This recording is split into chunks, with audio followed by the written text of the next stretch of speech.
Bonjour à tous les amis, j'espère que vous allez tous très bien, c'est History Joe et aujourd'hui j'ai le plaisir de vous retrouver pour une nouvelle Historio Capsule. Alors aujourd'hui j'ai le plaisir de vous accueillir, mais pas sur Terre cette fois-ci, non, comme vous pouvez le constater à ma tenue, au décor et également à mes positions étranges que j'arrive pas de faire depuis tout à l'heure, eh bien c'est que je suis dans une capsule spatiale et plus précisément dans une capsule de l'ISS. Vous voyez, je suis en apesanteur. Wow. Je trouve que cet endroit est parfait pour vous parler d'un sujet en rapport avec l'espace et parler plus précisément de sa conquête avec la mission Apollo 11. Ensemble, nous allons parler de cette mission spatiale. Générique!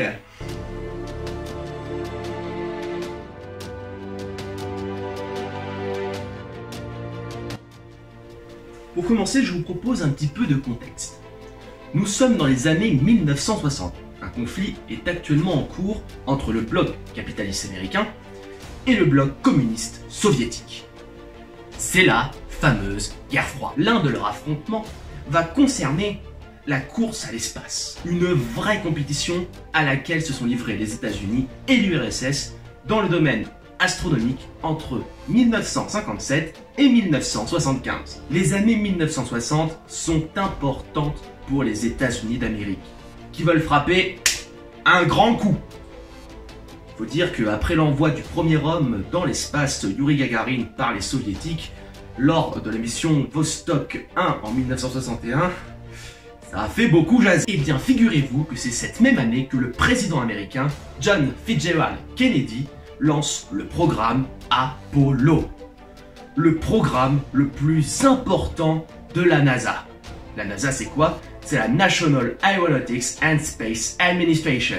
En fait, ce projet a pour objectif un but inimaginable à l'époque: atteindre la Lune. Ce projet est limité dans le temps, car le président américain veut le réaliser avant la fin de la décennie, autrement dit, en 1969. Or, on peut encore l'imaginer en train de dire We choose to go to the moon. We choose to go to the moon. Depuis la proclamation de ce discours, de nombreuses missions, 17 en tout, habitées ou pas, vont être organisées par la NASA pour permettre l'atteinte de ce fameux objectif. Avec peu de succès dans un premier temps. Dans l'histoire du monde, la mission la plus connue et celle qui va être couronnée de succès, c'est la mission Apollo 11, du 16 juillet au 24 juillet 1969. Ce projet commence en amont par la préparation de la trajectoire de la fusée. Sa construction constituée également de différents éléments: le lanceur, le vaisseau et le module. Et c'est lors de cette préparation que des personnes importantes vont agir en coulisses. C'est le cas d'une femme super douée en mathématiques qui va être embauchée comme calculatrice humaine par la NASA. Elle se nomme Katherine Johansson. Je vais vous soumettre à une nouvelle opération que voici. Nous cherchons le résultat de 19 fois 22 plus 430 divisé par 11 moins 298 plus 1961 fois pi. Top, c'est parti. Stop, j'ai... Oui, Madame Katherine Johansson, je vous écoute. 19 fois 22, 418. 418 plus 430 égale 848. Et enfin, 1740,09 fois pi égale 5466,6539. Bravo, excellente réponse! Et en très peu de temps, elle va effectuer des calculs compliqués toute la journée sur la base de formules écrites par des ingénieurs pour établir ce qu'on appelle le calcul de la fenêtre de lancement pour la mission. La mission spatiale Apollo 11 peut enfin commencer. Nous sommes arrivés le 16 juillet 1969. Je suis actuellement au Cap Canaveral, en Floride. C'est sur la côte est des États-Unis. Regardez un peu. Il y a des milliers de personnes qui campent sur les plages et sur les routes adjacentes au Kennedy Space Center en Floride, où je suis actuellement pour regarder le décollage du lanceur Saturne V avec à son bord le fameux vaisseau Apollo de la mission Apollo 11. C'est la première mission habitée pour aller sur la Lune. Et je pense que le décollage ne va pas tarder. Ça doit être dans quelques secondes.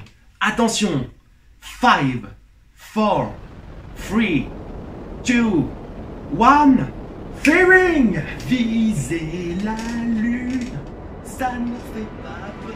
Le voyage de la Terre à la Lune va durer 3 jours avant de se placer en orbite lunaire. Quelques jours plus tard, l'équipe va se séparer en deux. Michael Collins reste dans le module de commande, alors que Neil Armstrong et Buzz Aldrin rejoignent le module lunaire Eagle pour préparer la sortie lunaire. Ils entament la descente le 20 juillet et vont atterrir sur la Lune dans la mer de la Tranquillité, même si l'alunissage ne s'est pas déroulé comme prévu.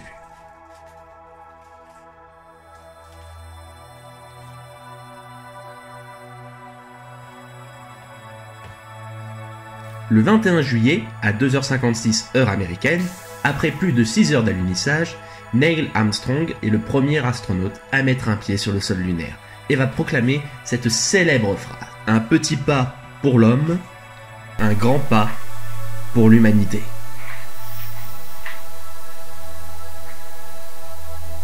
One more step for man, one giant leap for mankind. Après avoir passé plus de 2 heures à l'extérieur, il faut maintenant redécoller afin de rejoindre le module de commande en orbite lunaire, puis la Terre en 2 jours et demi. Après avoir traversé l'atmosphère terrestre, le module amérit au milieu de l'océan Pacifique le 24 juillet 1969 à 16h50, heure américaine. Les 3 astronautes sont récupérés et sortent vêtus de leur combinaison de quarantaine.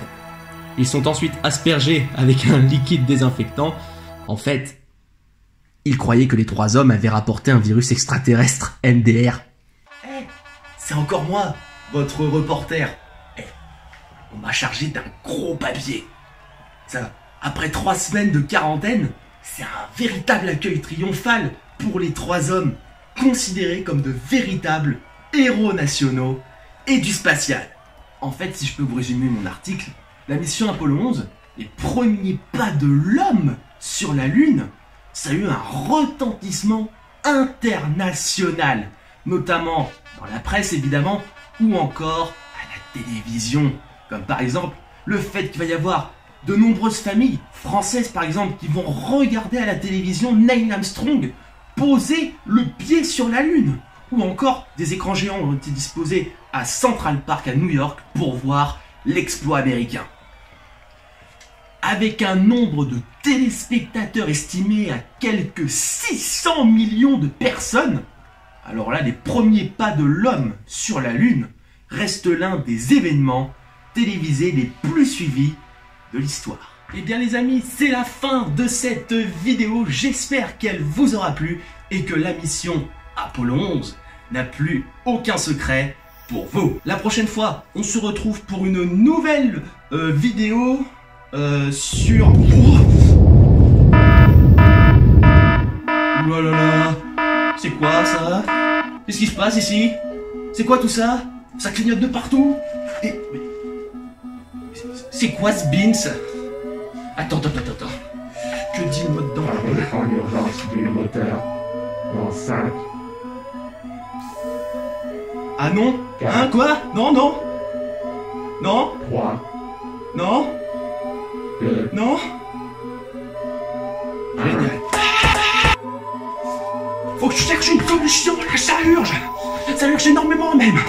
Bon, écoutez les amis, pendant que je cherche une solution pour ce petit problème mineur, je devrais dire, je vous invite à vous abonner, à liker cette vidéo et surtout à la partager, ça me fait extrêmement plaisir, surtout en ce moment. Et puis, on se retrouve pour une prochaine vidéo, si l'atterrissage de cette capsule évidemment se fait tout en douceur. Bon, les amis, je vous dis à la prochaine. Ciao. Oh, vite, le contact radio, vite. Allô, Houston, vous m'entendez? Hey Houston, what is your problem? Ouais, ça va être très rapide. Venez m'aider!